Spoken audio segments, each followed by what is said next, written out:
Hi guys, welcome to Vesna TV. Thank you for stopping by. It's a mega video today, so let's get going. And today I'm making a tray. You can make this however big you want. I am using these framing lumber boards from Home Depot. They are about $3 for a 6-foot piece, which is really cheap. And I will be putting them together to create some nice Christmas trays. But first things first, you have to cut it to size. So I cut mine to the size that I wanted to make. Now, if you've watched some of my other videos, I've done it where I've covered a stove with something similar to this. So it really just depends on what you want to do.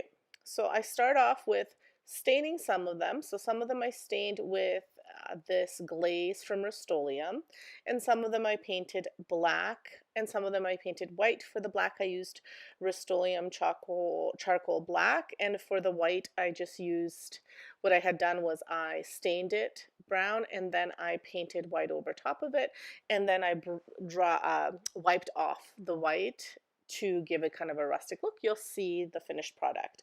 But for this first one, I'm just showing you that you apply the glaze. You want to wear some gloves because it is very messy, and I'm just using a cloth to apply the glaze. And this glaze makes it look like it's stained a really nice color. So I really liked this. And then I do use a brush to apply a little bit of wax, and then I use a spray sealer just to seal everything in so it does not come off. And I apply one coat of the glaze on each side as well as the sides, the insides and the edges. Even though some of them will be covered, I still do it just so that none of the lighter wood shows through. And I use 4 of these boards as well as two shorter ones, which I in the video show you putting them on the bottom, but they'll actually be on top of the tray. But for the sake of adding them to I didn't want the screws to show over top of it, so I do it from the bottom. And I pre-drill holes, and I pre-drill the holes for my handles as well. And I just purchased some cheap handles off of Amazon. They were just black handles. You can do any size you want, any kind of style. These were the ones that I wanted to go with.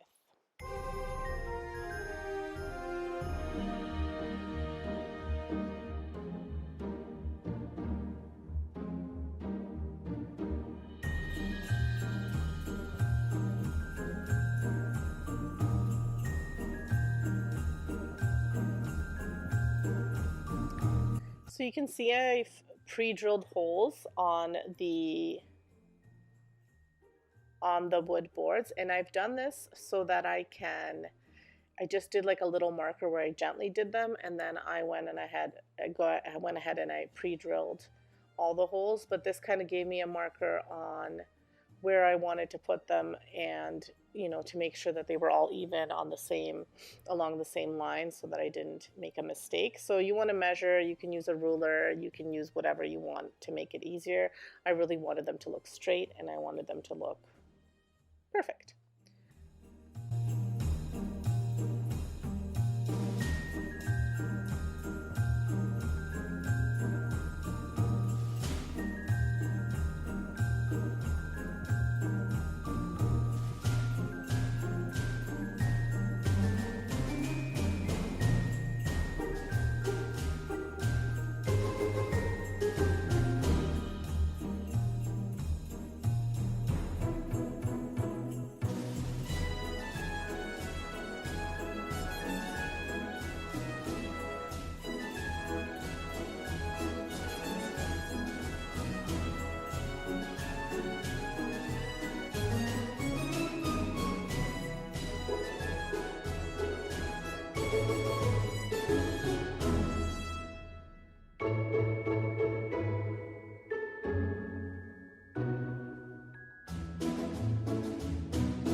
So as mentioned, then I went and I screwed them in with some wood screws, and again from the bottom, so that when you flip the tray over, it looks like this.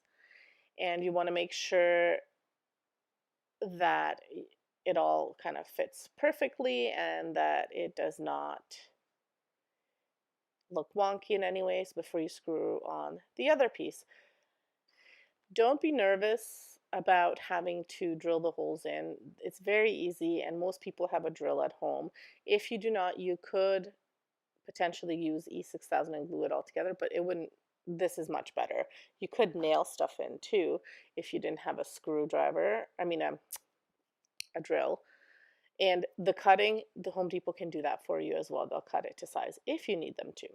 So as I said, I apply some wax, and I'm applying the Annie Sloan black wax, and I just want it to look a little bit darker, just a little bit more rustic and kind of more wintry, because I was making these for Christmas. So I wanted it to look, I don't know, to me, like the darker aged wood represents Christmas a little bit better, but that's just in my head. You obviously can do anything you want, any kind of stain, any kind of color. This just to give you some ideas. And I didn't want to show you every single one of them, the step, because everyone knows how to paint. Everyone knows how to get the look that they're looking for. So these ones, like I said, I just showed you this one, and then I'll talk a little bit about the white looking ones a bit more, just so in case you're not sure how I did that. Once I applied this wax, then I went ahead and I cut out some designs on Cricut Design Space, and I just found some free SVGs that I could apply, and I cut them out, and then I applied them to my tray, and I added the handles, and this is what it looks like. So Farm Fresh Christmas trees. Now here are the other ones. So the one at the back that says North Pole Hot Cocoa, that one I painted out black, and I put the white over top, and again I wiped it off, and then I just went and I dry brushed a little bit of red to kind of go with the hot cocoa that's on there. And then for the Farm Fresh Christmas trees, the one that's a little bit lighter than the stained one, that one I stained it, and then I went over top with white and just wiped it off, and it gave me this color. And then the very black one is just charcoal black, and I used a gold Farm Fresh Christmas trees vinyl for this one. Now you can also paint this in if you use a stencil and then just dab it in. You could do that, or you could just put the vinyl on yourself. It depends what you want to do. If you do it as a stencil, when you're adding the paint to it, you want to make sure that you're dabbing off most of the paint and just doing lightly in layers, because you don't want the paint to bleed. Once it bleeds, then it's really, really hard to redo. So just, especially if you've stained it. So just kind of word of advice. But I think these turned out really, really cute, and they are great little decor pieces. You can have it as a tray on your table. You can have it as an actual tray where you take it to like put things if you have company on. Whatever you'd like. I suppose you could make it food grade too if you use some food grade stain or paint or sealer. You could make it food grade, so it could be like a charcuterie board, but these are not food grade. They're just more for decor or to be used as a tray. You could make this bigger and cover your stove or maybe your sink, whichever one you want. I am creating some decor using these recycled glass blocks. These blocks came from a person on Marketplace that was giving them away for free, and they were from a wall that he took apart. So I had to remove all of the little gunk, so it's like the grout and whatever glue they used to glue them together. So I'm using just a little scraper, some hot water. I used some vinegar. I kind of did a whole bunch of stuff, but the stuff that worked best was the scraper and some hot water. And I also sprayed vinegar for a little bit on it, and then let that kind of loosen up, and then I cleaned it up this way. Once I scraped everything off, I used Windex to further clean it. Then I drilled a hole. You saw that little hole. Now, when I drilled the hole, I made sure that I used a diamond drill bit and water, and I just drilled it and cut it through. And then I am making like little lights with them and little decor pieces. So for this one, I put Let It Snow and I stuffed a snowman in there. So I cut it a little bit bigger, the hole, and then I cut another little one so I could put lights in it, and they're battery operated. So the battery pack can stay out and then the lights are in. And I just put the little piece of glass back, and I used hot glue to tape it in, to glue it in. That way you could still take it out if you needed to, but if not, then you just left it in there. And like I said, for this one, I used a little snowman from the Dollar Tree that I shoved in there, and I did it custom for someone. She loves snowmen, so I made one just for her.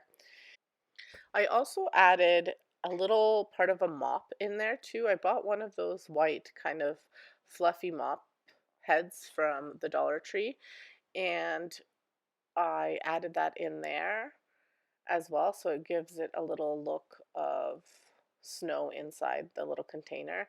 I did spray the outside with some window cling kind of spray, so it looks like a frosted window, and I did the sides, the back, and then a portion of where it says Let It Snow, so that I could put my Let It Snow on there, and it would, one side would be clear and the other side would be kind of frosted. And then I just fiddled around until I put him in the way I wanted him to look. It is a little tricky because you're trying to put him in there and have him stay straight. So just fiddle around with it. You can put like a dab of hot glue to have whatever you're putting in there stay, and that way it doesn't move around too much. Once I finished that, I put some Mod Podge around the edges of the square, and I just poured some glitter, like the snow glitter, over top, and I added this bow, and here he is all finished with the lights in there. He is super duper cute, and I'm very happy with how he turned out, and so was my client. So for the next one, I wanted to do an elf and a Grinch one. So the Grinch, I just created a design on Design Space, and I transferred it onto the glass block. For both of them, I cut out holes. For the elf one, I cut out a larger hole and a smaller hole so that I could fit this little guy in. The elf I got from the Dollar Tree. And this is the big hole here that I cut out, and then the little hole for the lights. Like I said, I closed both holes like I did in the other one. Then I blocked off the parts that I didn't want to paint with this frosted paint. When you are applying, you want to make sure that it's very clean, your block, that you're closing the hole so that you don't get the paint on the inside, and that you are adding one layer, like one coat at a time, because if you do too much, like if you cake it on too much, then it'll kind of, I don't know, it'll drip and it won't look nice. So you want to make sure you do one light coat, let it dry, and then another light coat, let it dry, and just do as many coats as you want depending on how much coverage you want. And then also you want to protect it. So I just sprayed a sealer over top. I have like a wax spray seal that I paint over top. You could also use Mod Podge. And then I put, this house is under elf surveillance. I just created this on Design Space. And then I put Mod Podge over that too. And then I did a bow on top, and I put the lights in there, and this is what he looks like with the lights. It's really, really cute. I love it. For the Grinch one, I unfortunately didn't take a picture of the completed piece, but I did put some of this green mesh ribbon inside, and then I put the ribbon on the outside, made a little bow, and put the light in there, and he is really simple but super duper cute. For the next few, again, I created a bunch of designs on Cricut Design Space. I frosted most of them. I think there's one or two that I didn't. And again, adding on layers as you see fit. Some of them I did around, some of them I didn't. And I added things like this, Happy Holidays, in case somebody doesn't celebrate Christmas. And I did some trees and some other ones. And again, I did the spray Mod Podge so that way it would hold everything together. And then here are all of them completed, so you can see the different styles that you can choose from. Loved all of these. I think they're super cute and they're fun, nice little decoration. Not super expensive to make, but very labor intensive. meaning like you just need a lot of elbow grease. So anyway, I hope you enjoyed this. It gives you some ideas if you have any glass blocks at your house that you're not sure what to do with, or if you just want to, you can even purchase the glass blocks at Michael's that already have the hole cut in. So if you don't want to do the work of doing that, but you've always wanted to make one, this hopefully gives you some ideas.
The next DIYs are Christmas DIYs. These are kind of looks for less that I found on Pottery Barn, and I recreated using mostly dollar store or Dollar Tree products.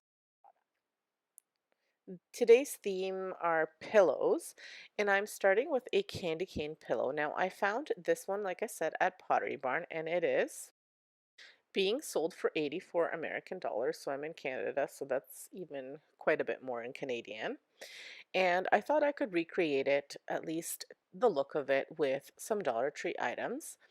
Now, I started off with a candy cane shaped wreath that I had from the Dollar Tree, and I just removed the bow from it, but I kept everything else on it because I thought it would kind of hide the metal part of it a little bit better and provide a little bit of cushioning.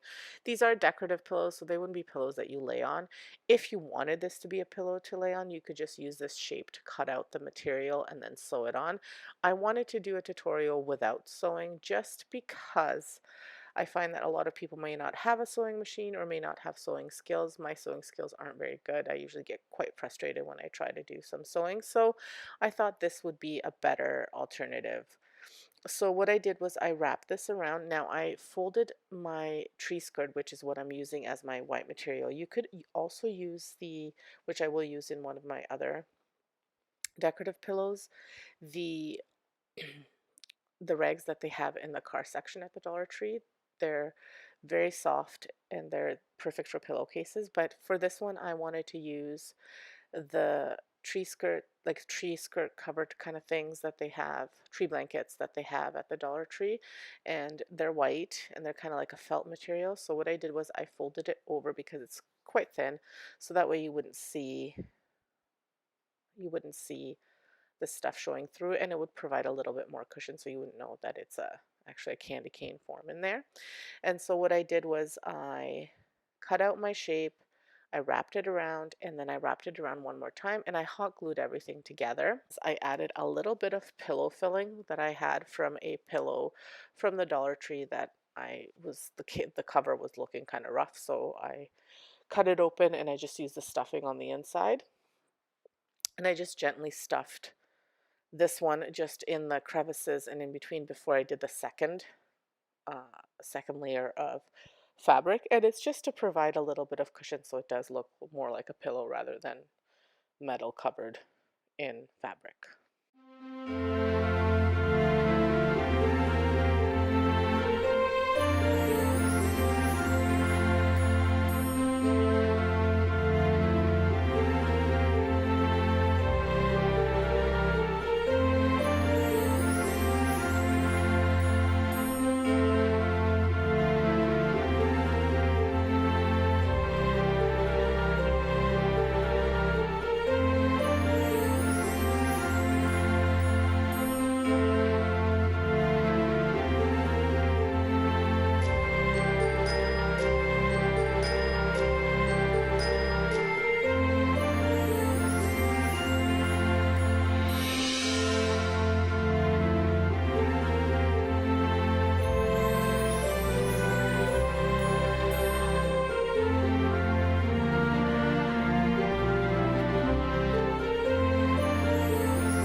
So after I wrapped everything up twice and glued it and stuffed it, what I did was I wound up wrapping some, well, I was going to start with this red ribbon that you can see here around the candy cane so it looks like a candy cane, but I didn't like how inflexible the ribbon was, so it was kind of hard.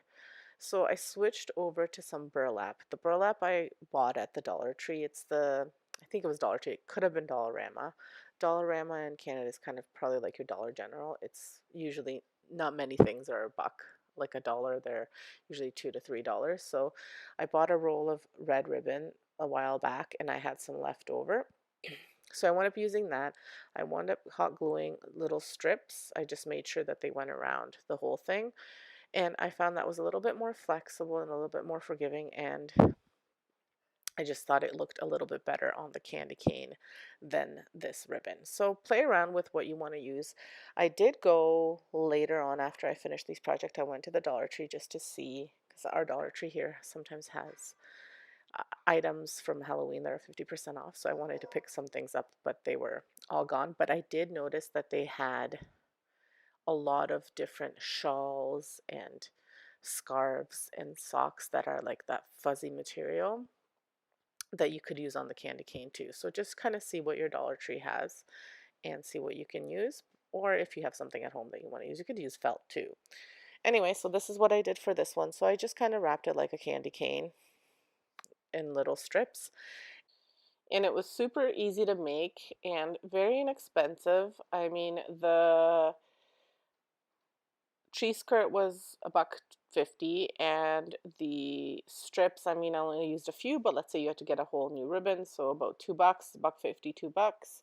And the stuffing, whatever, if you bought a pillow at the dollar store, then it would just be $1.50 too. So not a whole lot of money at all, and I think it looks cute. It's a very, very cute decorative pillow, just adds a little pop of color and a pop of Christmas to your Christmas decor.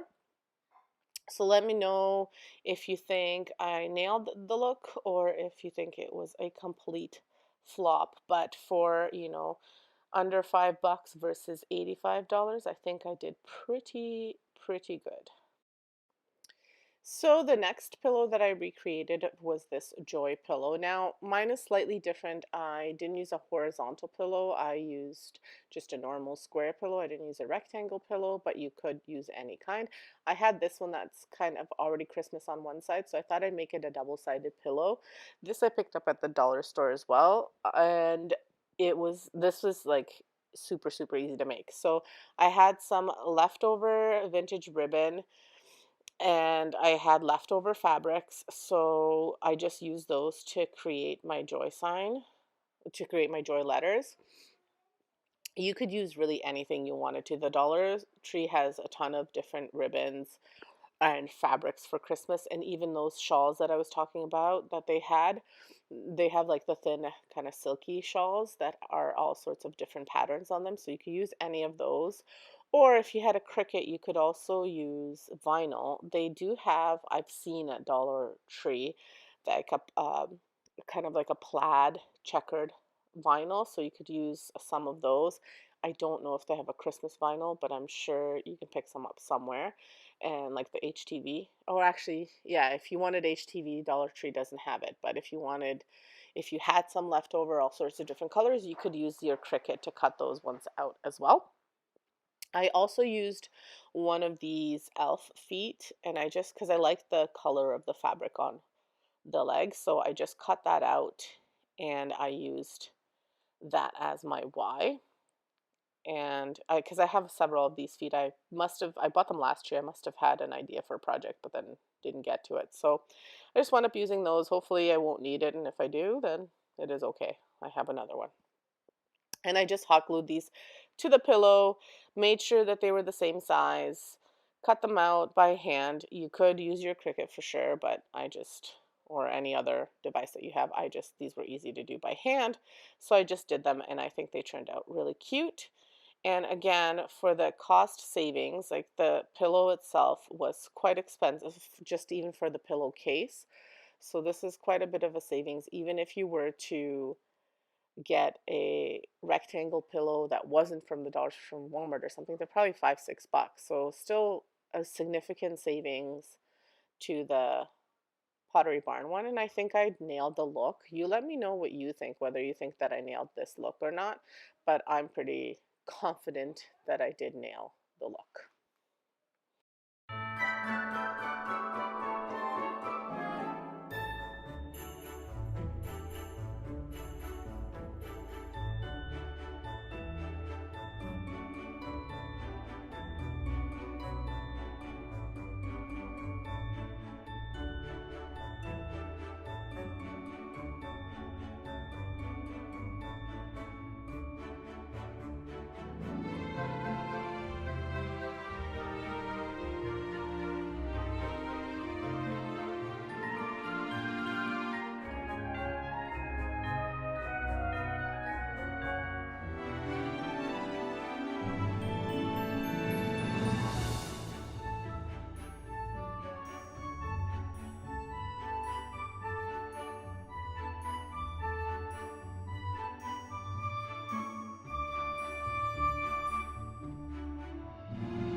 So here's the finished look. Let me know what you think of this one. I really like this one. I think it turned out really cute, and that little pop of color with the joy looks fabulous. Again, let me know if you think I nailed it or if I am way out to lunch and it looks nothing like the original. So then for the very last pillow recreation, I was trying to recreate this snowman. This is a super cute pillow. Now, the way I recreated mine definitely for less than $80, but I recreated it to be very much just a decorative pillow versus a snuggly pillow that you can kind of lay on because of the materials I used. Now, if you are skilled at sewing or able to find, even a pumpkin shaped or round pillow that you had or laying around or at the dollar store or anywhere else, you could recreate this still for less. But because I sometimes get frustrated with my sewing machine, I decided to show you a way to do it where you don't have to sew. So I start off by using these Dollar Tree rags that I talked about at the beginning of the video from the car section. They're very, very soft and kind of snuggly. And then I'm using a styrofoam pumpkin from the Dollar Tree and just a little ball from the Dollar Tree to make the shape of my snowman. So that way it's a little bit easier for me to shape it rather than trying to stuff, form the shape without having something to help me form it. And that's why I said it's not more of a pillow that you can lay on, because it's not as soft as the other pillows, but it's definitely a cute little decorative pillow. So what I'm doing is I'm kind of playing around with it, trying to see what would work best, because I do want to add some stuffing to it so it is a little bit softer, so it's not super hard. But so I'm trying to figure out a way that it's easier to do it um, without hot gluing first. And so I just kind of see how much stuffing I want to use around, and then I wrap my pumpkin in the rag to see how it would work, and I just kind of fidget around with it and hot glue it as I go to make it look as nice as and round as I can.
So I did do the same thing with the smaller one. This one was a little bit easier. It's a little bit of a softer ball, so it was a little bit easier to kind of mold it to what I needed it to be. But again, I wrapped it up trying to see how it would make it look the cleanest and the best.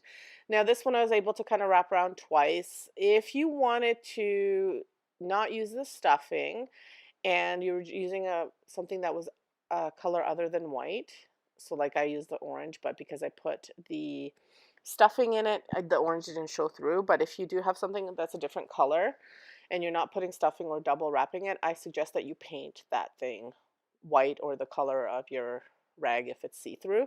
Just like, especially these ones, they are thicker but they're still kind of see-through, so if you are concerned about that, or you could even wrap it in something white beforehand and then wrap it in this. So just to give you a little pointer. Now I wasn't too worried about the one side not being clean because they are being stacked one on top of the other.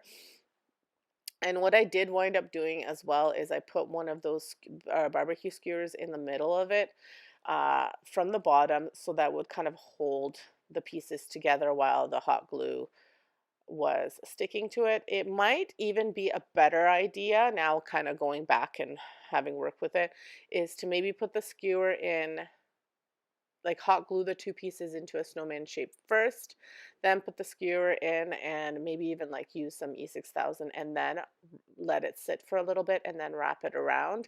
I was just afraid of doing that because I was afraid I would just rip it apart, because you see how much I'm fidgeting around with it. So kind of see what works for you and how you can make it. And it depends on what you're going to be doing with it. Mine's just going to be probably sitting on the fireplace, so it's not going to be thrown around or anything like that, so it'll be fine. But if you think that yours will be thrown around, so it might be a good idea to connect the two pieces somehow, more not permanently, but with something a little bit more substantial than hot glue. And I did add a nice little scarf around this guy. The scarf, I just used red ribbon. You could use, like I mentioned in the other parts of the video, you could use anything. Even the socks would work because they have some nice fuzzy Christmas socks. So you could use the socks, but I had this ribbon from other projects, so I just used the ribbon for his scarf, and I just wrapped it around, and I made a little bow, and then I also put a little bit of stuffing around his neck and kind of shoved it into the scarf, like just in behind the scarf. And then I went ahead and I made a hat, and I did his eyes and his nose, his mouth, and his buttons. Now, for the hat, I had these little styrofoam bells. So I used one of the bells which is going to be the top of my hat. And then I also used a lid from a jar. So you could be any kind of jar or any kind of circle thing that you have. You could even cut it out of cardboard. I just wanted to use my little lid. And I hot glued those two together, and then I wrapped this leftover black fabric around it. You could also spray paint it. You don't have to wrap the fabric around it. I just wanted to do it this way. And again, using lots of hot glue and to get the look that I wanted of the hat.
So once I had everything wrapped and hot glued together, I just hot glued it to the top of the snowman, held it down a little bit so that it would stick. And then I thought about using foam, little foam for the eyes and the nose and the buttons. But then I remembered I had these little beads from the Dollar Tree that were already painted black, and they were different shapes, so I was able to use some bigger ones and some smaller ones.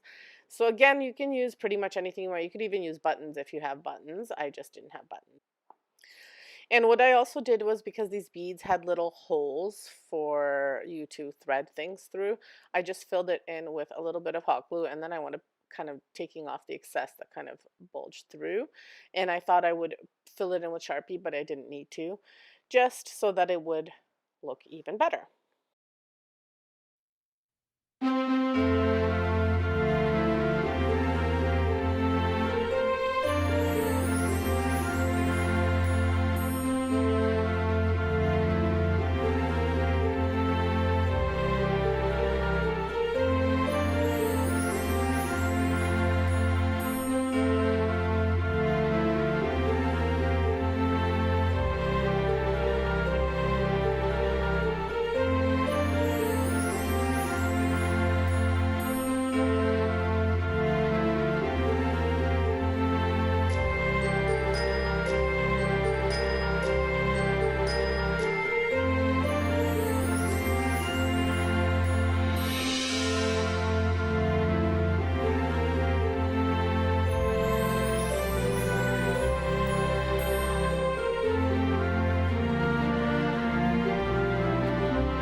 And so here he is, all finished, hanging out on my couch. Let me know if you think I nailed this one, if I got the look for less, or if it was a total flop. It really, I mean, I think I nailed it, but let me know what you think. So he is very cute too, and I have a little clip of all of them together. He was a lot more inexpensive than the one from Pottery Barn. So here they all are, all together as a little vignette on my couch.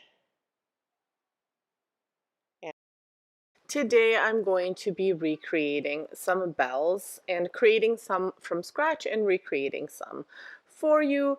These are some simple bells that you can make, except for the ones that, not, I mean, anyone can make it if you have the tools, but here is just a little sneak peek into what kind of bells I've made and recreated. You can probably find some of these on Amazon or on Pottery Barn or Marshalls or Home Goods or anywhere that you like to shop for home decor, because they do for sure have ones that look similar to these, but I put a little twist on them for myself because this is what I'd like to do. And of course, as with everything, a lot of these materials are from the Dollar Tree.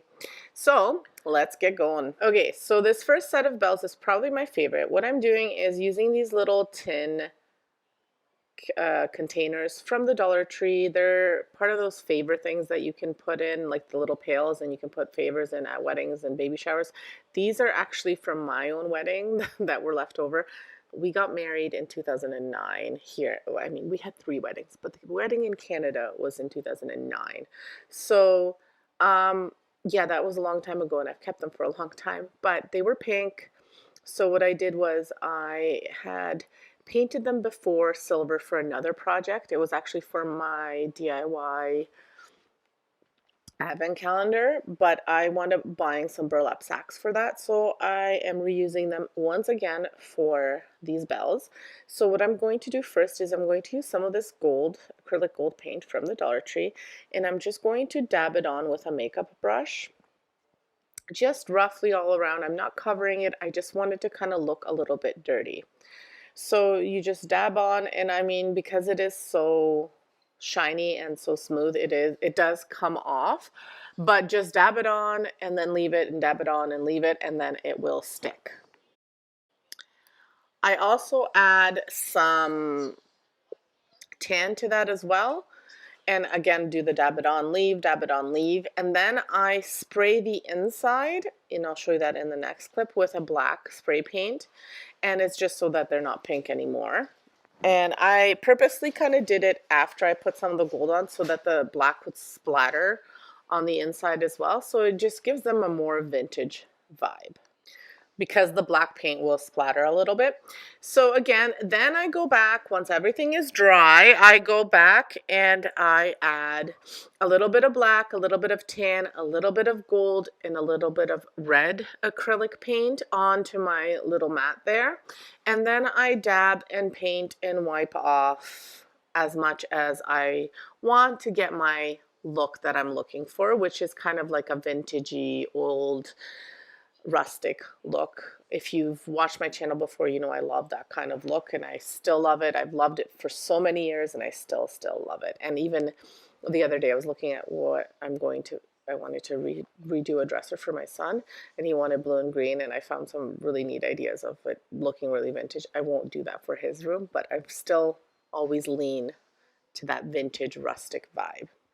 So anyway, dab on, dab off, wipe on, wipe off, until you get the desired look.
Once you have achieved the look that you're going for, then you can let them dry, and then you can drill a hole through them. Now, I was not allowed to drill a hole by myself. My husband did not trust me with certain tools, and he was afraid that I would probably cut myself. I am pretty much an accident waiting to happen at all times. So he took over and he drilled some holes into these, and then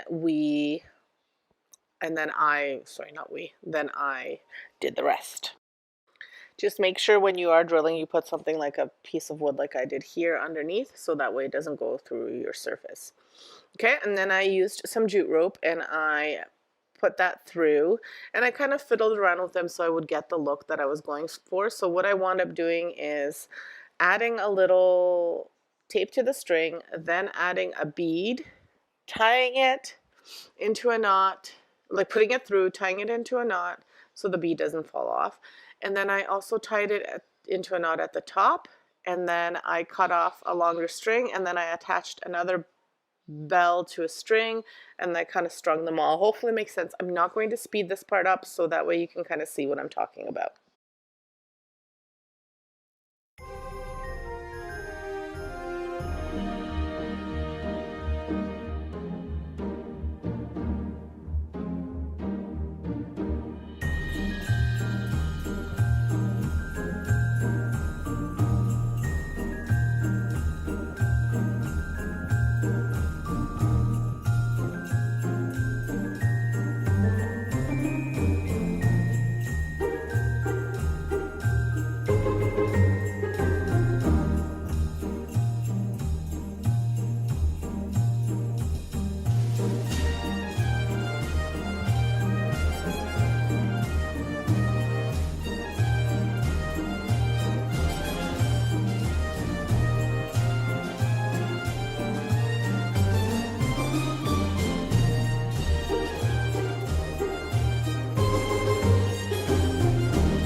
So I'm going to speed this next part up and zoom it out a little bit more, so hopefully you can get even a better idea of what I did. But I think up until now you probably got the idea of what exactly I did with these bells and how I completed them.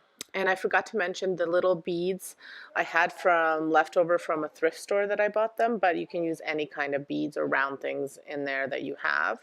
I just chose to use these because I had them. And then at the end, I just tied a bit of a longer string at the top so that, and then I made a little loop so that you could hang it wherever you'd like to. I haven't decided if they're going to go on my mantle, if they're going to go on my banister, or if I'm just going to have them hang on a door. I haven't decided yet. You will see here, I've hung them on a black door because I think they look gorgeous next to the black door, all finished. But again, I'm not sure if where exactly I will be keeping them yet. I'm not done my decorating, which I was hoping to be, but I wound up ordering some greens off of online, and hopefully I can get everything done this week because it's bothering me. So anyway, here they are all finished. I love, love, love, love, love how they turned out. Let me know what you think. And if it's something that you might recreate. Now, I was originally going to use pots for these, like little mini pots, but I couldn't find them. I had them left over from summer, but I couldn't find them. So just to show you that you can use anything. You don't have to use these tin ones, but they do look cute.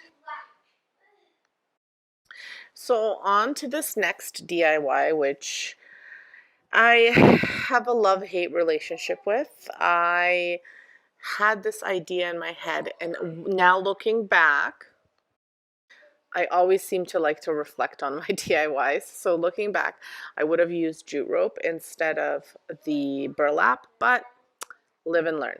So I'm starting off with these bells from the Dollar Tree that I had left over, actually probably from about 2 years ago. I had an idea of something to do with them, but I never got around to it. And you can get them now, even I've seen them there now. So I'm just removing all of the greenery from them, and I will be revamping them to make them look even better. I don't really like the way they look right now. So to start off, I will be spray painting them. Sorry, I'm lying to you. I'm not going to be spray painting them. I'm going to be covering them with the burlap. As I said, I would have maybe should have used jute rope, but that's okay. So I had these little burlap ribbons that I cut in half so that I could make these strings, and I just go kind of make like a weave pattern with them. The first one I just did a crisscross, and the second one I actually weaved them through. And I just used hot glue to glue these on. Now, because of the shape, you'll have to add a little bit extra and press down a little bit more. So make sure you're not like me and you're using something like one of the little finger covers for hot glue or whatever, so that way you don't burn yourself. And that's all there is to this part of it. So again, just weave as you need to.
So once you're done weaving and hot gluing and everything is set and not hot to the touch anymore, then you can go ahead and spray paint these. So I spray painted these originally kind of like a bronzy browny color, and I thought I might leave them that way, but I didn't like the way that color looked. It was almost too shiny.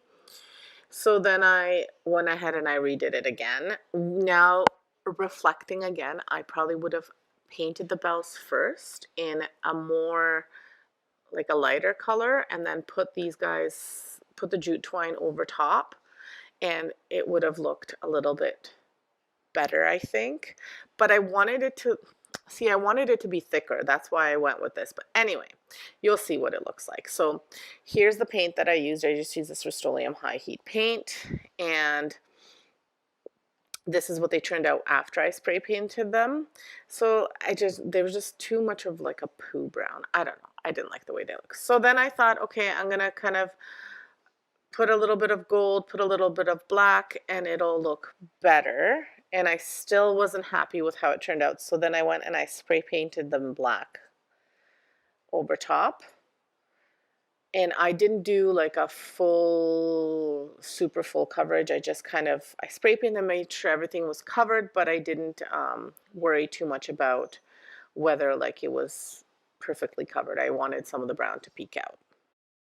So once the black dried out, I added more of these strips because I felt like the basket weaving was missing something.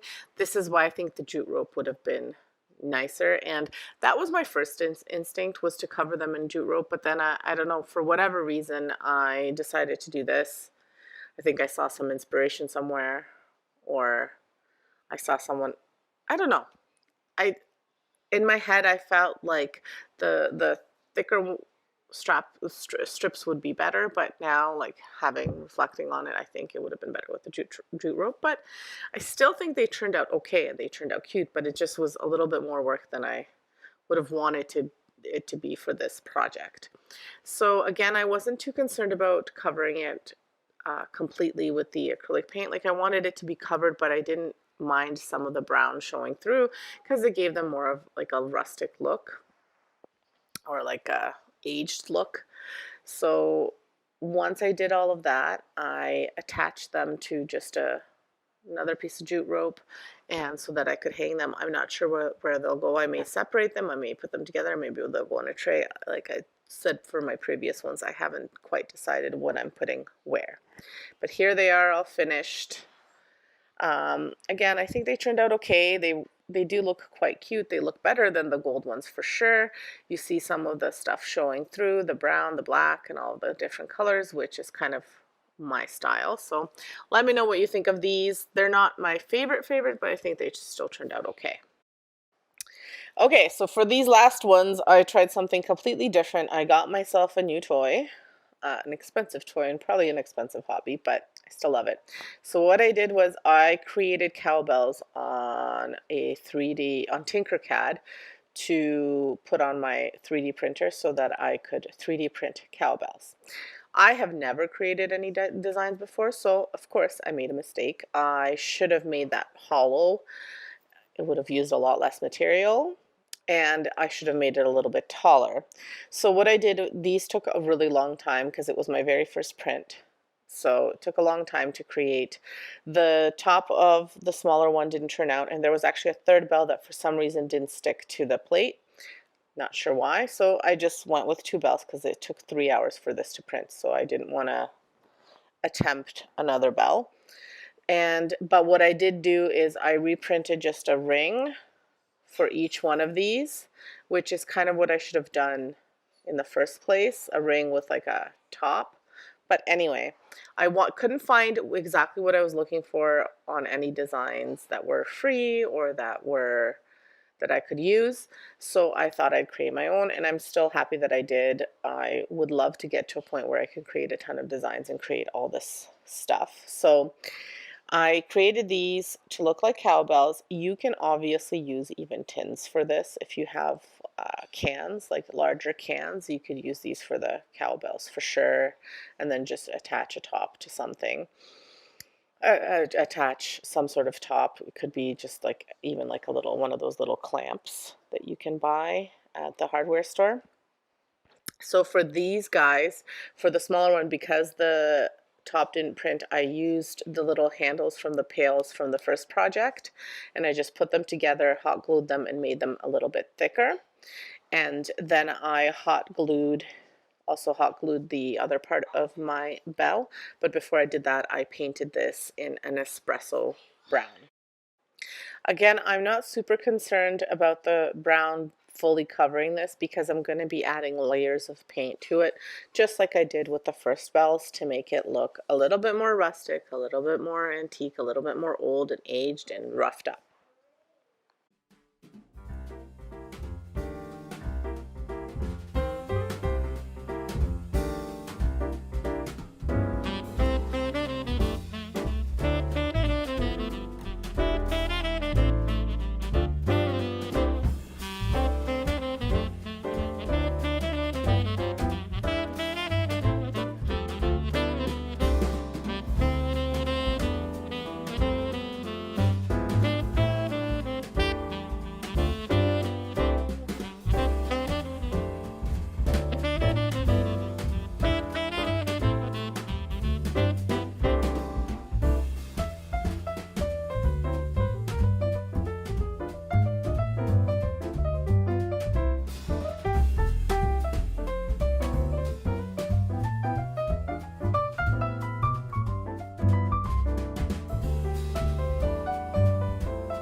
So once the O printed, the little O rings that I created to make this a little bit longer, I wound up hot gluing everything together and adding just like a little layer of hot glue around too, just to give it a little bit more thickness.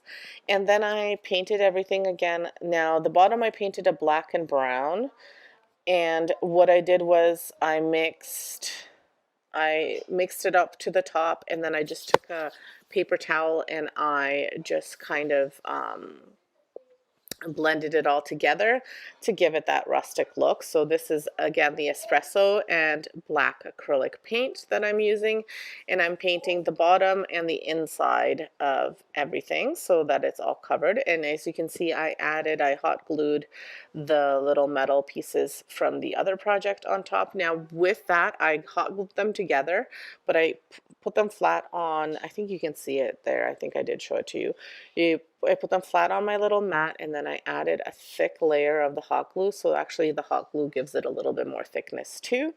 And then I hot glue that to the top as well. Once I had the perfect blend of black and brown, I went back, I let it dry fully, and then I went back and I added a little bit of gold to it, just in little spots, just to make it look, again, so I wanted it to look like it was kind of like a goldy brassy color at one point, but then it rusted because of all the elements, and then it kind of looked old and aged and rustic. So I wound up doing that, like I said, once it all dried. And then I also, to the bottom, added one of those beads to each one of those. Now, those beads came in brown and black, so I just took 2 black beads. And what I did was I put some string in them. I hot glued it so that it would stay in. And then I hot glued it to the top so that it would stay. I could have drilled probably a hole into the thing and then strung it through, but it didn't need to do that. So I just hot glued it because these aren't functional bells. They're just for decorative purposes. So I did that. I attached it to the bottom of each one of those, and again went back and added more color in some spots where I felt like it needed some more color, and let it dry. Then I attached a thicker rope to each of the bells and made a knot at the top, and then I attached the bells together, made a big knot, and then did a loop at the top so that I could again hang these bells up. And these ones I wanted to be like the first ones, where they kind of hang one on top of one on top of the other instead of one beside the other. And if I feel up to it later on and I want to make a few more to add to this, I just attach it to the strings. But the jute rope that I used was significantly thicker than the one that I used for the other ones, just because these are a little bit bulkier. And that's all there is to it. I'll show you what they look like. I think they turned out really nice. I wasn't sure how they would turn out. I was really worried. I thought I might not even show them in the video, but I'm really happy with how they turned out. I'm glad I stuck with it, and I'm glad I added another layer to them so that they would be a little bit longer. All right, let me know what you think. Like I said, I'm really happy with how these guys turned out. They look great on that black, against that black, and I do think that they look like they're rusty and old, and they've been well used.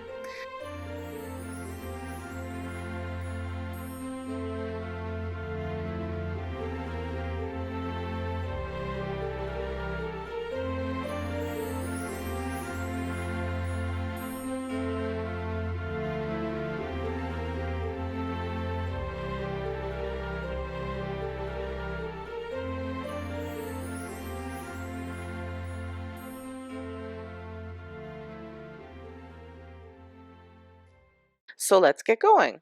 So I'm starting off with a few of these Christmas trees. The first DIY that I'm making is a little snowflake made out of, actually a big snowflake made out of these trees. You will need 4 of them. I use the green ones for this one. And all I'm doing is attaching them together using some zip ties. I thought about keeping or removing the bottom parts of it, and you'll see I fidget around with it, and then I wind up removing some because they just fit better. And you basically make a snowflake shape with them. So what I did was I put 2 on each side on the sides and then 2 like top to bottom. You can use even a few more if you wanted to. I just wanted to use 4, but you can use a few more if you wanted to add a little bit more. But once you open these trees up, like once you flock them, then it does look like a little like a snowflake. So again, just play around with this. I used a combination of zip ties and hot glue just to help me hold them still for a second. And then but I zip tied them all over, just making sure that they were nice and snug. You could use some rope too if you didn't want to use a zip tie, but I found zip ties to be the easiest to use. As you can see, I started off by zip tying the 2 sides together, and then I did the one top to the middle and then the bottom to the middle again, and then I zip tied everything all together like when it was done again.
So once everything was zip tied together, then I went ahead and I flocked the Christmas trees, just opening them up and making them a little bit wider so they looked a little bit fuller.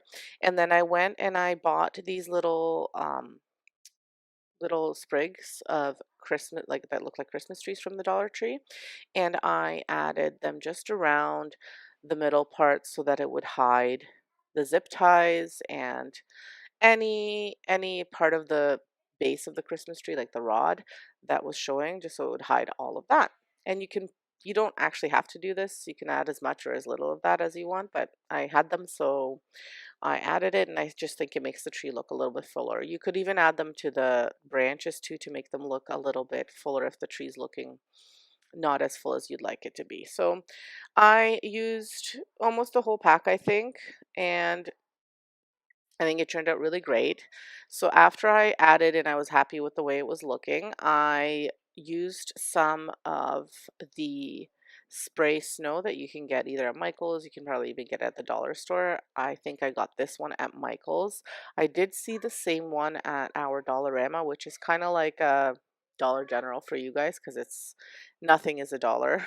Most things are over a dollar, and this was I think about $5 there, but it was significantly smaller than the Michaels one, and Michaels had a 40% off coupon, so I just got it at Michaels. And you just need to let that dry really well and spray as much or as little of it as you want. I'm going to show you what the bottle looks like that I used, and like I said, I believe this one was from Michaels. and you just spray little bits at a time. I didn't show myself spraying because I went outside to do it, but don't do it too heavy of an amount. You're better off to do 2 coats than to do a really thick amount at once. So again, I left it for 24 hours to dry, and then I added these little pine cones that I got. It was like a little bag from the Dollar Tree, and I just added them because they're nice and mini, and I added them sporadically to the snowflake, just wherever, because I thought it would just make it look a little bit more natural and more rustic. And I hot glued them, and you can, like I said, you can omit this part because if you just want it to look like a snowflake without the pine cones, you don't have to put them in. I just liked the way they looked, so I added them.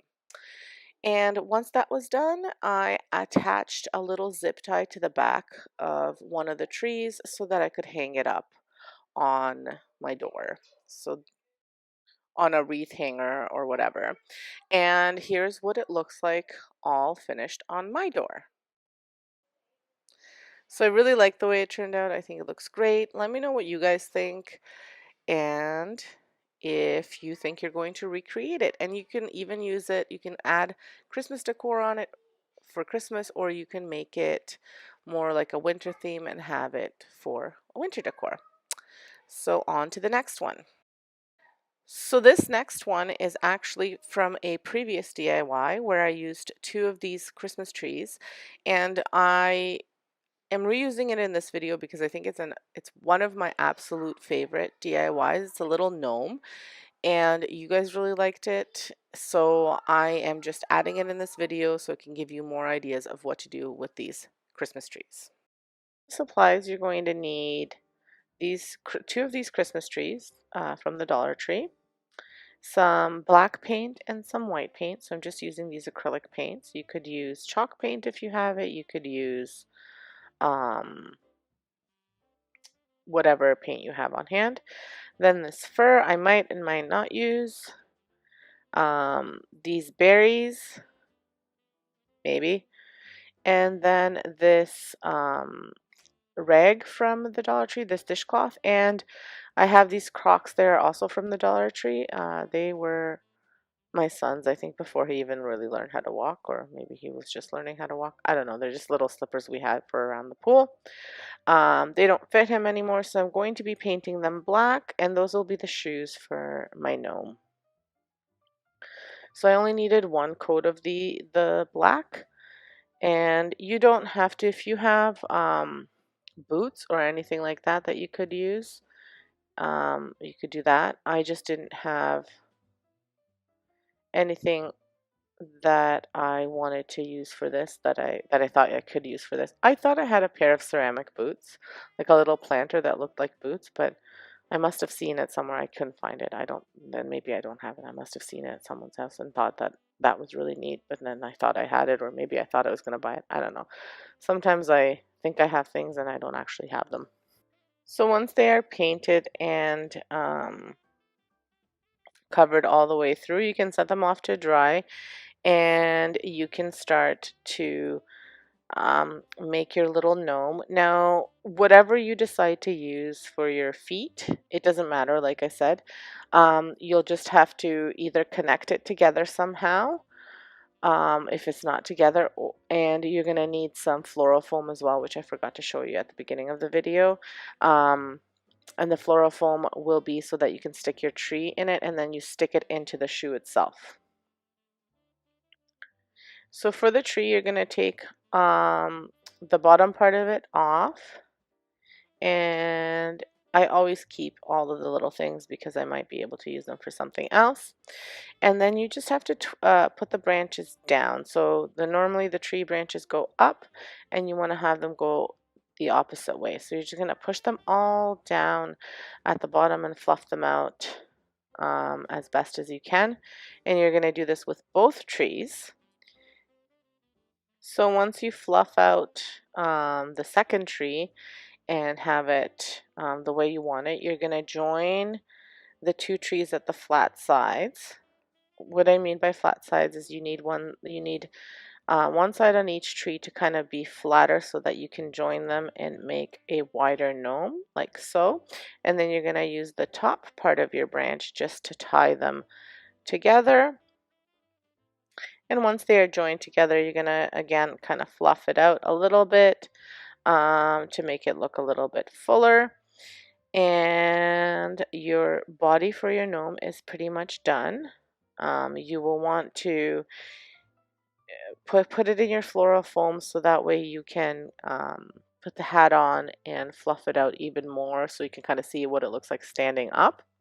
So what I did here was I just took 2 pieces of floral foam that I think will fit into the shoe. Should have measured it before I painted it, so make sure you do that. And I'm just going to put the base of the tree onto those pieces of floral foam and stretch it out as much as I mean fluff out the tree as much as I need to make it like a fuller body of a gnome. Then you're going to take your dishcloth and you're going to fold it in half, and you're going to kind of cut out a moon shape. But first you're going to cut a little piece. So as you can see, I'm doing about 3 squares, and this will be for your mittens. So you're going to cut that piece out and put that off to the side, and then you're just going to shape your mittens. So what I'm doing is I'm making I'll be making four pieces of this. So right now I'm getting 2, then I'm going to fold it in half, and I'm going to cut the piece right here, and then I'm going to cut out my mitten shapes once again, and then I'm going to hot glue these together. Now when you're hot gluing them, you want to make sure that you're hot gluing the inside of the mitten together. Now if your cloth is the same color on both sides, this doesn't really matter. If it only matters if it's not the same on both sides. And you're just kind of shaping the mittens without the thumb. You don't need to worry about the thumb.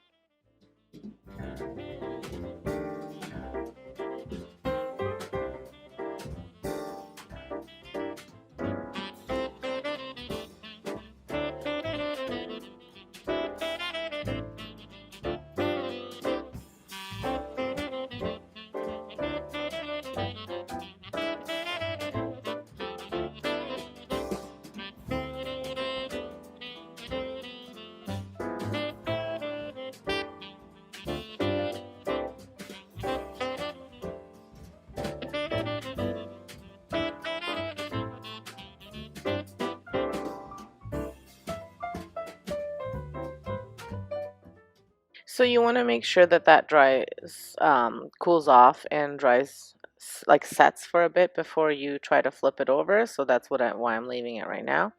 And while you're waiting for that, you want to cut your hat. And again, I'm flipping it on the inside out because that's how I'm going to be gluing it. And then I'm going to be turning it inside, like the right side in. So what I'm doing is just kind of cutting like a bit of a moon shape, I would say. You can do this however you want. So I'm just starting at the open corner and I'm going up to the closed corner and trying to keep as close as I can to the edge. My scissors need a good sharpening. I've been using them too much on things that I shouldn't be using them, so they're a little bit dull, but you get the idea. I've seen this done with a scarf too from the Dollar Tree, and so you could use that. It's really whatever fabric you have that you can use. I just happen to have this dishcloth, and I like the plaid right now, so I thought this would make a really cute hat for him. And so what you're going to do now is you're just going to glue the hat together, and don't worry about the edges not being super even because you won't be able to see it once you glue everything together and flip it inside out.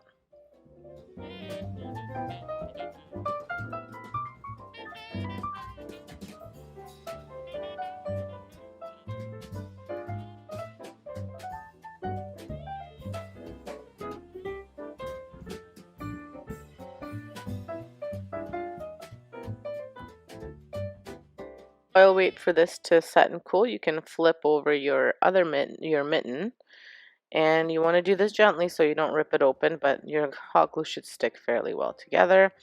And then once you flip it over, it's a nice cute little mitten shape.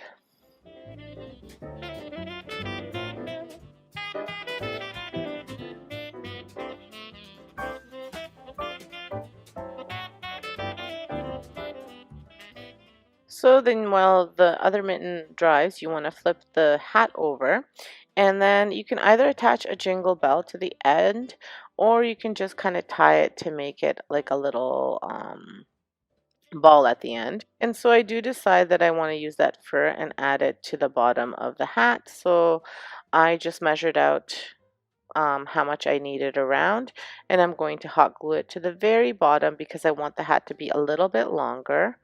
Um, so also be careful with that whenever you're picking your material. Make sure that it's as long as you want it, depending on how long you want his hat to be. So I'm just going to go and, like I said, bring the fur around, and then I'll cut it to where I think I need to have it. And then that's about it. You just hot glue it, and then there's your little cute little hat. And see what I meant about even if the edges weren't even when I cut them, because I flipped it inside out, they look even now. So make sure you do that if you want to have nice, beautiful, even edges.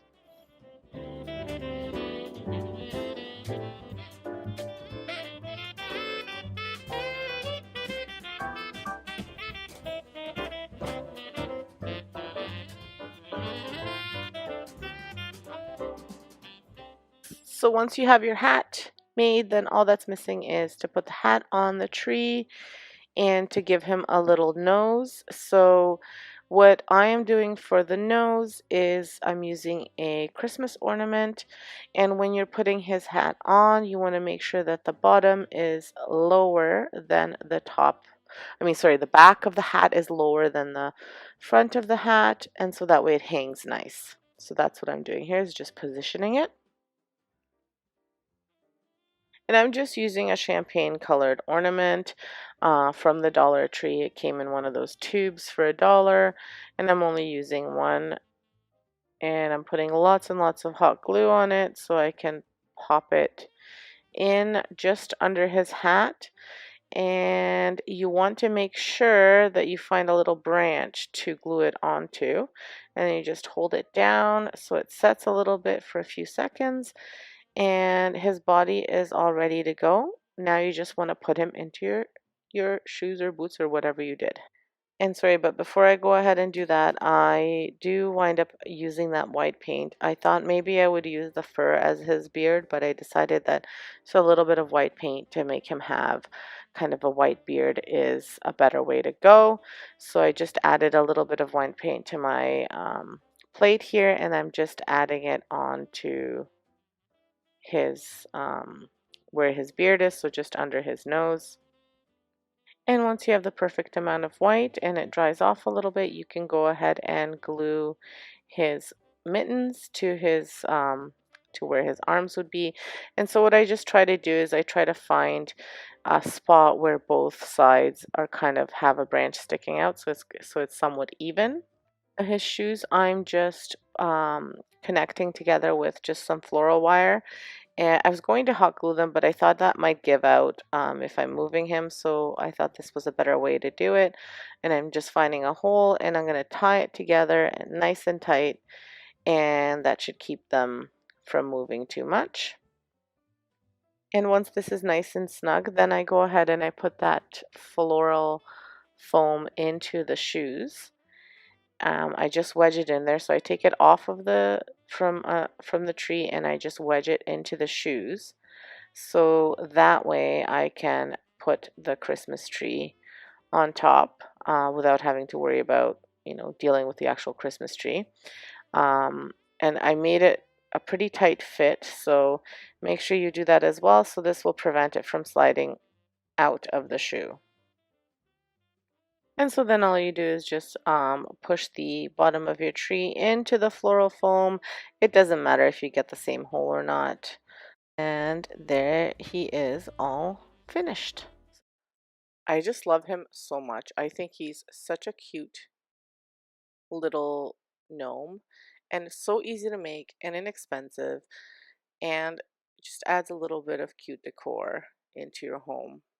I know gnomes were a big thing a few years ago, but I still love the way they look in my decor, so I do add them quite a bit. So here's the next DIY with using the Christmas trees. So I'm just using one of these trees, again from the Dollar Tree. And I wish I had done this before I went ahead and I bought my swags, but it's okay. I can still use it somewhere. So again, this is going to be a swag, and I'm just going to remove the bottom part of the tree, and I'm going to flock it as best as I can, and as best as I mean, as much as I want it to be flocked, just so it looks a little bit fuller. And again, you could use two trees for this as well to make it a little bit fuller, a little bit thicker, or you could add those sprigs like I mentioned before. So once you're done flocking it, separating it, making it the way you want it to look, then you can start to decorate it. Now you can do this any way that you want. You can make this look more winter themed, you can make it look more Christmas themed, and that's what I love about this, because it can really be whatever you want it to be. So then what I'm doing is I got these little Christmas ornaments again from the Dollar Tree, and I'm going to use two of them. I'm going to actually be painting them and making them look kind of rustic and darker and very like natural looking. So the paints that I'm going to be using, I thought I showed them better, but I guess I didn't, are brown, black, a little bit of metallic silver, and I wind up adding gold at the end on top of them. You'll see when I finish them off. But again, it's just a mixture of these colors that I add so that way it looks nice and rustic.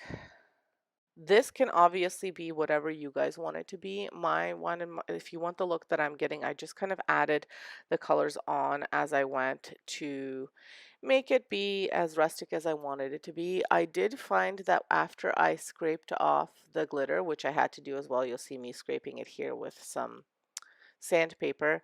I added a little bit of baking soda into my paint to make it a bit thicker so that it would look like it was more textured as well, the ornament itself, and then it hid whatever the indents it had from the glitter.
Okay, so once everything is dry, then you can start to add it to your swag.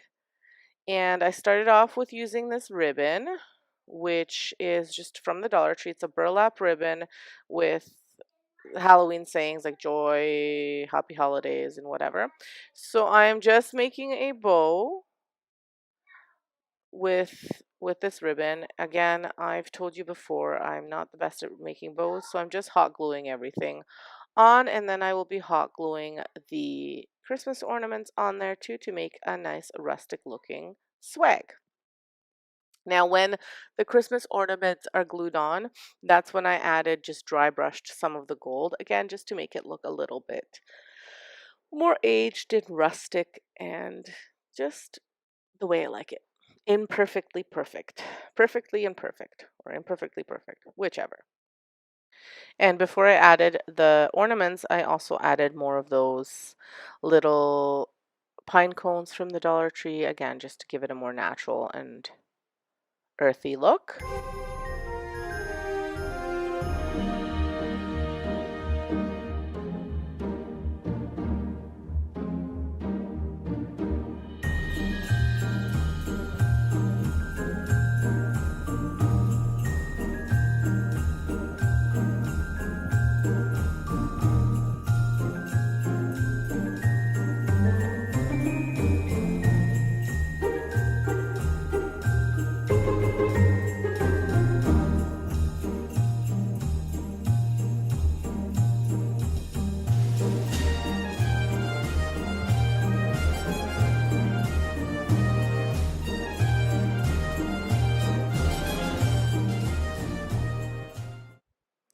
And so here it is hanging on my door. I looped a little bit of the ribbon on top to make a little loop so I could hang it up.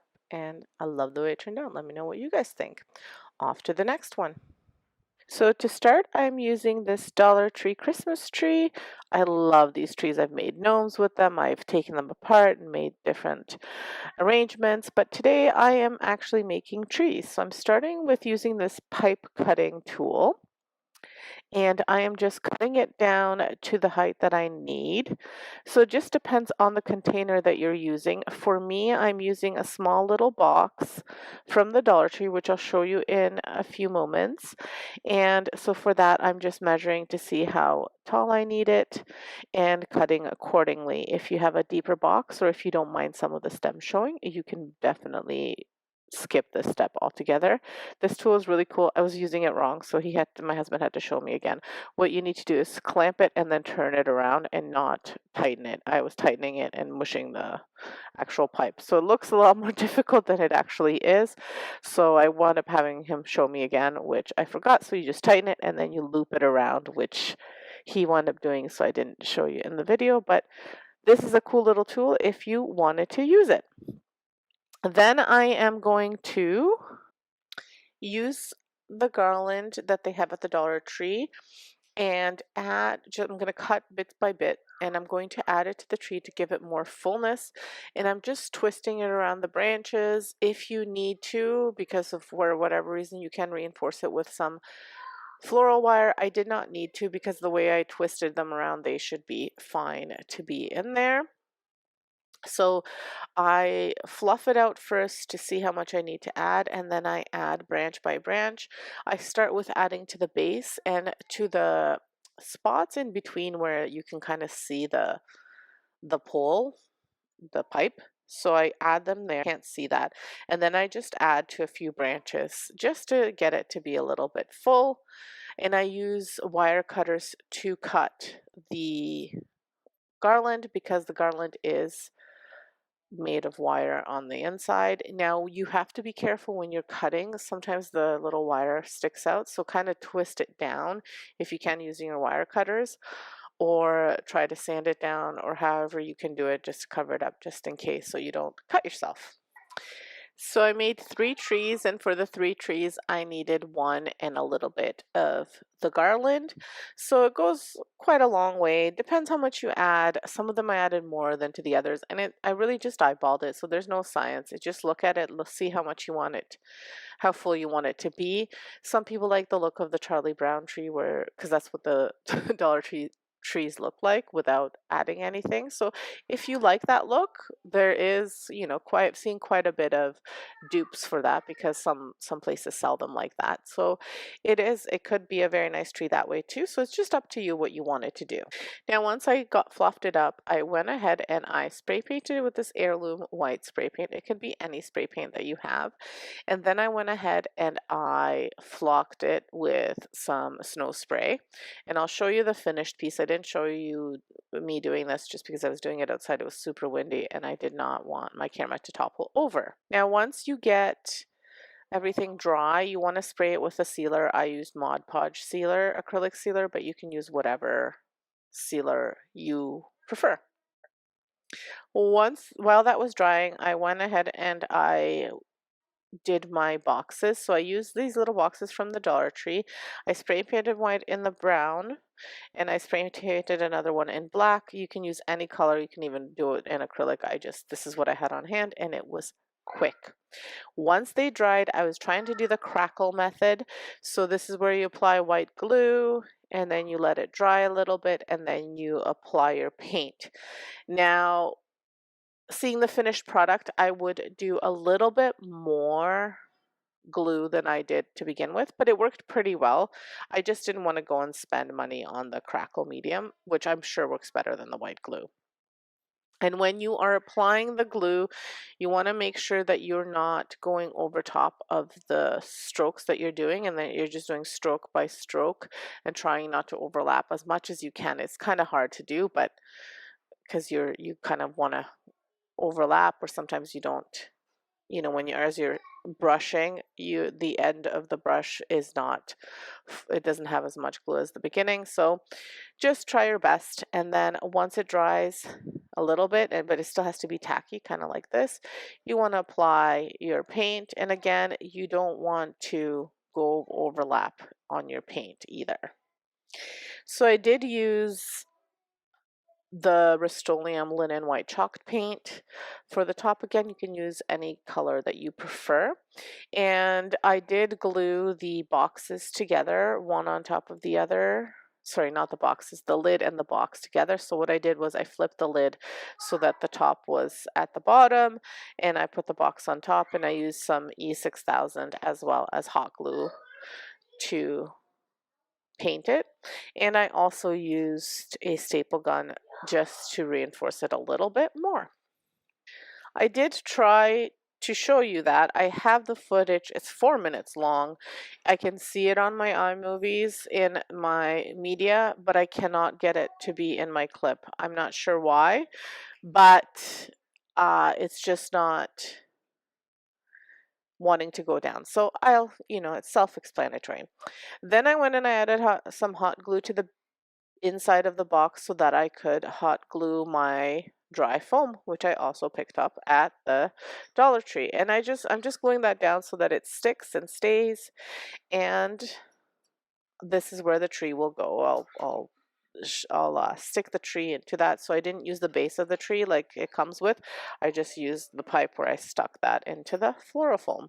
And here is the finished product. It turned out quite cute.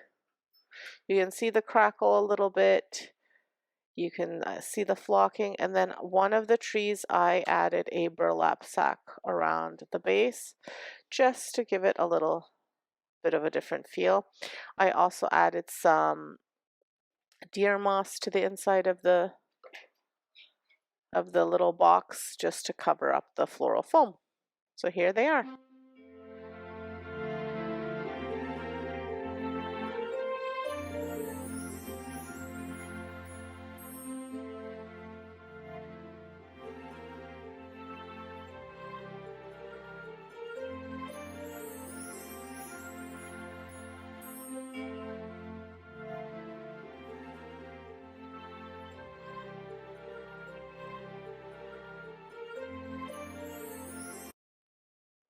Okay, so this next one I'm going to be making another snowflakes, but this time I am using this little peace wreath sign. You can obviously use just a round one. It's just I happen to have this one on hand, so I'm using this one.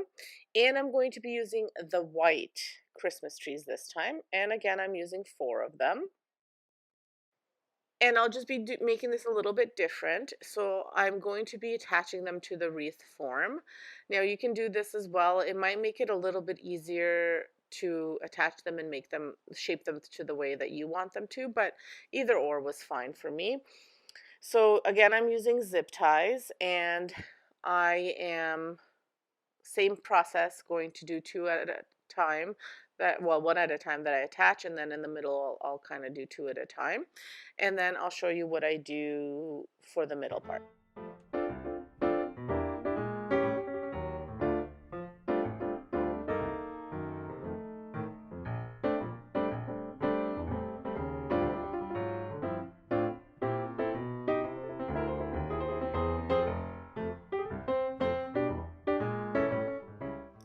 So once I attached them, I actually did use a little bit of hot glue just to keep them still while I tried to reattach them again in the middle with the zip tie.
And so for the middle part, what I did was I had some Dollar Tree ribbon. It's a silver ribbon with some deer on it and some snowflakes.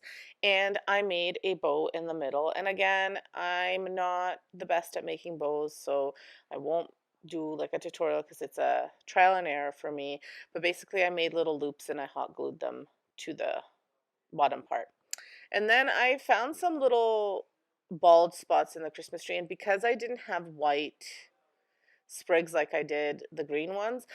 Some of the pieces that were kind of very full on one side, I wound up cutting off and just putting where it needed to be put. And then I also added a little bit of white duct tape. Now, looking back, what I should have done is spray painted that wreath form white so that you couldn't see it, but live and learn. So I added some white duct tape so that you couldn't see the wreath form as much. And what maybe I should have done is also bought another tree and then just cut it apart to add it where it needed to be added, but that's okay. I'm happy with the way it turned out, but maybe that's something you might want to do for yours. So anyway, here's what it turned out like, all finished. And I also did add to the back a little zip tie so I could hang it up as well. So you don't have to do a zip tie, you could do rope or whatever you want, but I just did a zip tie so that I could hang it on my door. So let me know what you think of this one. I love the way it looks on the black. I'm not the biggest fan of the white Christmas trees. I have used them here and there in some DIYs, but I definitely like the green ones better.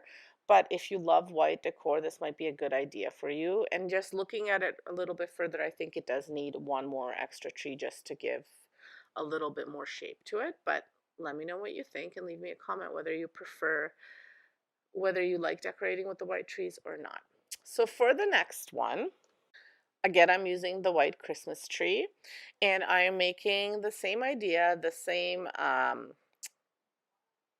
bow, swag, oh my gosh, I couldn't remember, swag, that I did with the green one, but I'm adding a little different decor touches to it and just making it just a little bit different. And this is all to just give you ideas of what you could do, and you will put your spin on it too, and then maybe share your ideas with someone else. So anyway, I'm just flocking the tree itself just so it looks a little bit fuller, and because the long part is kind of hanging down, I wind up just twisting it around a little bit so it doesn't hang off like it doesn't belong with the tree, because that's what I felt like it looked like. For this one, I'm adding these little poinsettias that I had from a flower that I had bought a while ago from the Dollar Tree. I think it was a part of a decor piece and I took it off and I just left it in my kind of miscellaneous pile of florals. And I'm adding that and an apple and some berries. Again, they are all from the Dollar Tree from leftover projects or from leftover sprigs of flowers that I had. I'm adding it, doing a little triangle at the top, and then I'll be adding a bow to it. And I'm using this checkered plaid ribbon again from the Dollar Tree to make a bow, and then you're going to see me kind of struggling to make a proper bow. But like I said, I'm not an expert, so I am just doing what looks nice and what I think will fit. And I'm tying it like I would tie like a shoelace, like into a bow, and then I kind of add a loop to each one, and I keep on adding, but it's not as beautiful as I would like it to be.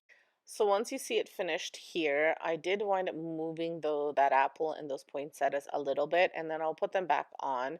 I just found that they kind of were in the way of the bow. And once I cut it and have it be the way I want it to be, I wind up hot gluing the poinsettias and the apple back, and they kind of surround the bow at the top there.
So again, here it is all finished, hanging on my door with the berries and the poinsettias and the bow. I think it's pretty cute. Again, you can hang it anywhere you want, and I think it turned out great. Let me know what you think.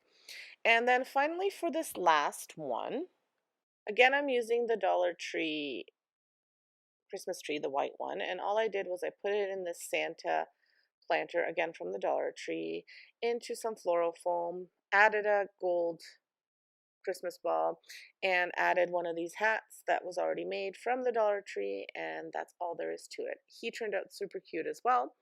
I just didn't record myself making him because I was making him for a craft show, so I kind of missed doing the video of him.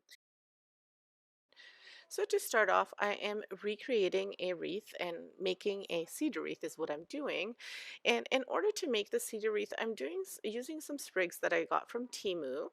And because these sprigs, they weren't super expensive, they were under, I think they were, I don't know, want to be like 30 cents a sprig. They are small and they come in a big pack, but you would need a lot of them to make this wreath look really full. So what I'm doing is I'm using a cheap wreath that I had left over from a previous project. I had picked them up from Michael's a few years back when they had like 80, like at the end of the season, they had like 80% off or something. So I think I picked up the wreath for like $3 or something like that. And it isn't the nicest wreath on its own, but it's nice and green. And then I'm going to put these sprigs on top. So it'll help with making this wreath look really full without having to use a lot of the cedar on its own. You definitely could, and it would probably look amazing if you did. However, you would spend quite a bit of money on just the cedar alone if you just used a wreath form. but if you wanted to, it would probably look nicer. But I think it looks just as good using this. Now I have seen at the Dollar Tree they're a little bit smaller, but they have these boxwood wreaths. I think it was the Dollar Tree, not Dollarama, but I could be wrong. And they're just round and they're not quite as big, and they're not on a wreath form. They're just on kind of like a floral wire and wrapped around several times. And I've used them in my other videos. Maybe I'll link one up here just so you can kind of get an idea. And you could wrap these around those, and that would work too. Just if you didn't want to pick one up from Michael's because they're expensive, or if you couldn't find one that was inexpensive. But there's lots of ideas. You can probably pick one up at a thrift store too, or sometimes Facebook groups have, like we have a local one that's, it's called Garbage Me Not, and it's people who are trying to get rid of things but don't want to throw them out. And sometimes if you donate them to a thrift store, some of our thrift stores are really expensive, so people just want to give them away to other people so that they can use them, and it doesn't go to waste, and doesn't go to a for-profit organization too. So anyway, just some ideas. So anyway, I am making this. I actually got it from when I redid my kitchen. One of the kitchens had this beautiful hood with a beautiful little wreath, and a lot of my inspiration for my kitchen came from that hood.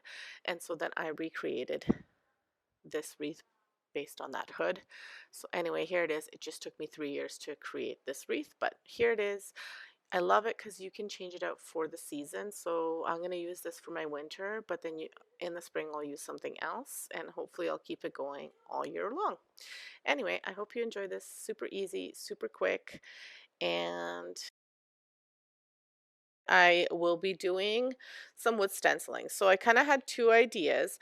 I was either going to use my art as stencils, or I was going to use my art to cover up the part that I didn't want wood burnt and have it be light.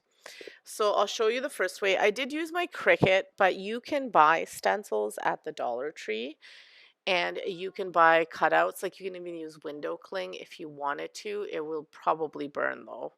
But there's options for you to do different things. You could paint over it. Just, there's like different options that you could do if you are deciding to go the route of, like, if you don't have a Cricut, you can buy stencils definitely at the Dollar Tree or any dollar store, or you could cut out your own using vinyl, which you can pick up at the dollar store too. But anyway, I have a Cricut, so I'm using a Cricut, and I use this Merry Christmas one first. So what I'm doing is I'm putting it on to the piece of wood, and then I'm going to use some soldering paste, which I will be putting all over the piece of wood, including on top of the vinyl. The vinyl is going to protect the Merry Christmas wording, so that way once I do the wood burning, it'll cover the Merry Christmas, and it will leave that part unburnt, and then the rest of the stuff will be burnt. You just have to be careful because obviously vinyl is not fireproof, so it will catch on fire a little bit. So just when you're doing it, make sure everything is well ventilated and you have something on hand in case it catches fire and all of that stuff. So just be very, very careful. But anyway, and also when you're applying the paste, make sure you apply paste all over it, including on top of the vinyl, because that will protect it a little bit too. And as you can see, I applied it with a brush and I applied it with a rag. I just kind of did it whatever way made it go on the best. And I used a little tile underneath so that I would protect my surface. And then I turned my torch on and I did it first with trying to push it. Then I did the button where it would hold it on its own. And then I just torched away, as you can see here. And it did a really good job. Then I adjusted my flame. I didn't want to do it too strong because it would burn too much. And then some I did more, some I did less. I think I should have done a little bit less than what I did, because see, as you can see here, I burnt it a little too much. I think with the wood burning, less is more, but you do what you feel will give you the best results, and it's to your taste too. So Once you get the look you're going for, then you need to remove your vinyl. And as you can see, I just kept on going and going and going. I don't know why I kept on going and thinking I needed more, because even now watching the clip, I can see that I didn't need as much. But the vinyl will stick quite well because you're kind of essentially caking it on there with the torch. So you want to let it cool off just a touch so you can actually hold it, like touch it because it's hot. And I wound up using my scraper as well from Cricut to get the rest of the vinyl off, and that did a really good job as well. Then I also wanted to give this piece a little bit more to detail just to make it a little bit prettier. So what I did was I added a little bit of decor to it. So I just added little sprigs from the Dollar Tree. They come in a little pack and they are like Christmas tree branches, and I cut one in a few pieces and I attached 3 of the pieces to the top with some berries as well, and just hot glue them to the top just to give it a cute little look. Now, if you're going to hang it on a tree, you could also attach a little jute rope to the top as well with some hot glue, or you could drill a hole through here as well, or even you could haul a whole bunch of hole as well because it's quite thin. And that's all there is to this one. I think it turned out really cute. Here it is all finished. So for this next one, I'm actually just using a wood slice that I got from a tree that was taken down in front of my house. I had my husband cut a bunch of these little slices from the branch. This one didn't work as well, and I think it's because this wood is still wet, kind of. I think it takes a really long time for the wood to dry. So it just didn't take as well as I would like it to, but I still tried. And I knew this from trying to work with it previously, but I wanted to show you guys what it would turn out like if you used wood that was kind of too fresh almost. But maybe you have a special unique way of doing it. But anyway, so I'm doing the same thing. I'm putting my vinyl on and I'm going to apply my soldering paste and wood burn it just so you can see that it does wood burn it a little bit differently and catch fire a little bit than it did the wood slice that I purchased from the Dollar Tree. It still burns it, but it just did it a little bit differently, and I think it took a little bit longer. And again, it caught a little bit of fire there, as you could see. But here's what this one turned out once I cleaned it up.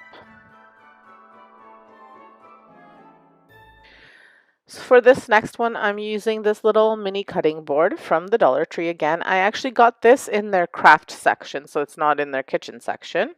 And I am doing a made with love gingerbread sign. And again, I am actually, for this one, using it as a stencil rather than putting on the words and then putting the soldering paste over top of the words. So kind of doing the opposite of what I did with the Merry Christmas. So again, I'm using the transfer tape and putting everything on that way, and I'm going to be just putting my soldering paste into where the letters are, not all over the board. So again, doing everything the opposite of what I did in the first part of the project. When you are putting the stencil on, it's really important that you are sticking it on really well, that no parts are raised, and that you are applying the paste in every little groove. It's just like if you're painting with a stencil, you want to make sure that everything is stuck on there because the stuff will bleed and then your words or letters they won't look clear. So you want everything to look crisp and clear. So this is what we're doing. Hopefully it turns out, and then we're going to remove everything and hope for the best once we rip that stencil off and once we've applied the paste and torched it. So keep watching.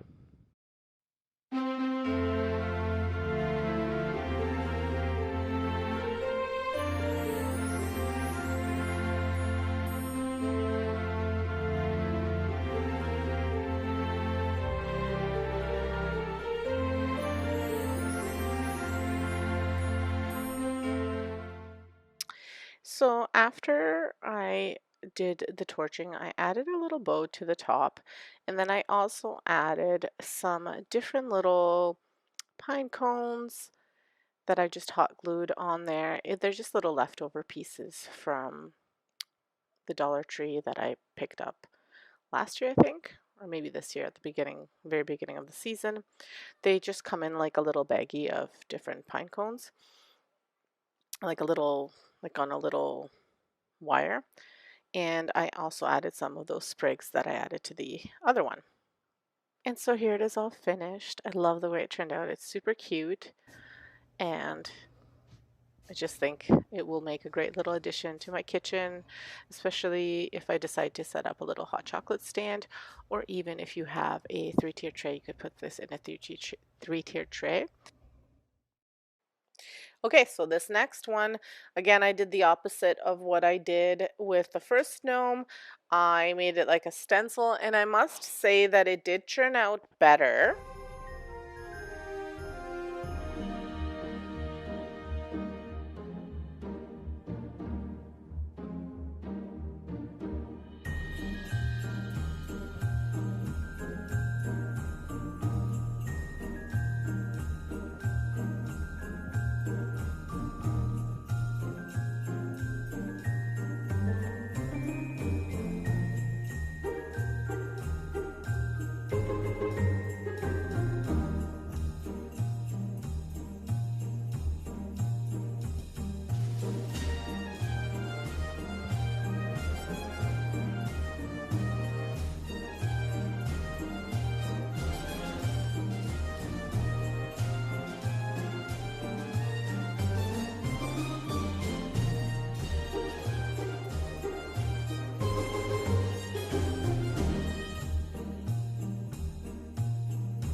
So here it is all finished. Let me know what you think. So I did another way that I wanted to show you is I used a stamp, well, two different stamps, and I put the soldering paste onto the stamps. Now I would do this with stamps that you are okay with possibly wrecking, because these stamps kind of fell apart. Now these stamps were very, very old, so it's possible that they fell apart because they were old, but you put the soldering paste on them and then you stamp them onto the piece of wood, and then again you torch that part. But I just wanted to show you that there are options of doing this if you don't have a Cricut, for those of you who don't have one, because Cricuts are expensive. And so I did this on the back of the cutting board and also on the back of the Merry Christmas one. And then just over here, I wanted to show you what the soldering paste looked like. I should have done this at the beginning of the video, but I didn't. So here it is, what it looks like. If you're wondering what it is, it's just for plumbing. My husband had it, so this is what I used, so I didn't have to go out and buy anything. But here it is, just right over here, and I will try to freeze frame it for you so you can see better. Okay, and here they are finished. Let me know what you think of these. Okay, so for this one here, super easy again. What I'm doing is I am painting these Christmas ornaments. They are the Santa ornaments that are red and have the little black. And what I did is I just sanded them down to try and get the golden red off. And I am painting them gray and gold and brown, just to kind of trying to get a mix of different colors. And then I will after they dry, I will texture them with a little bit of baking soda and just add that to it. And then I add a little bit of dry brush gold on top just to make them kind of look old and brass and aged. I absolutely love doing this with cheap dollar store Christmas balls because it is such an easy way to make them look more expensive, more high end, and for such an inexpensive price. Their ornaments are expensive, and you can, with just a little bit of acrylic paint and some elbow grease, you can make them look really expensive and high end, and you can get more bang for your buck. And then even if you just wanted to change out your decor, that's a great way to do it, and it's a great way to reuse even your old ornaments if they're just, sometimes paint chips off of them, sometimes they just look tired. This is a great way to reduce, reuse, and recycle. So hope I did feature these on my other video. So if you've seen this, I apologize, but I wanted to use them in this one because in keeping with the theme of Dollar Tree, I thought this was a good one to use since most of the stuff here was from the Dollar Tree. All right, well, I hope you enjoyed everything. I hope you can recreate something and it's not too late for you. This was my last DIY video of the year for Christmas. I'm going to share some of my furniture makeovers with you in the coming weeks. And then I will start with my bedroom makeover in the new year, so you can see that. And I'm going to do some kind of household DIYs that I've been neglecting. I'll share those with you, and maybe some organization stuff. All right, thank you so much for watching, and there are new videos coming out. They're just not going to be Christmas themed, so I hope you can keep on watching because I am on a roll with being consistent. So thanks, and make sure you like and subscribe and all the fun things. Thank you. Have a great day. Bye.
So as you can see, I dry brushed a little bit of gold onto these bells, and I attached them to the swag using a hot glue gun just for some added rustic detail.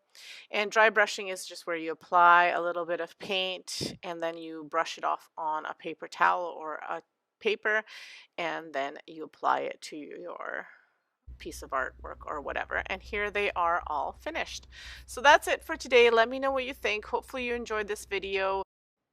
It was a long one. You made it to the end. If you made it to the end, thank you so much for watching. Like and subscribe. Leave me a comment below. Check out my other channels, Vesna TV Home and Vesna TV Cooking, to check out some inspiration about my other stuff that I post. Thanks again. Have a great day and stay safe, and Merry Christmas if you celebrate. Bye bye.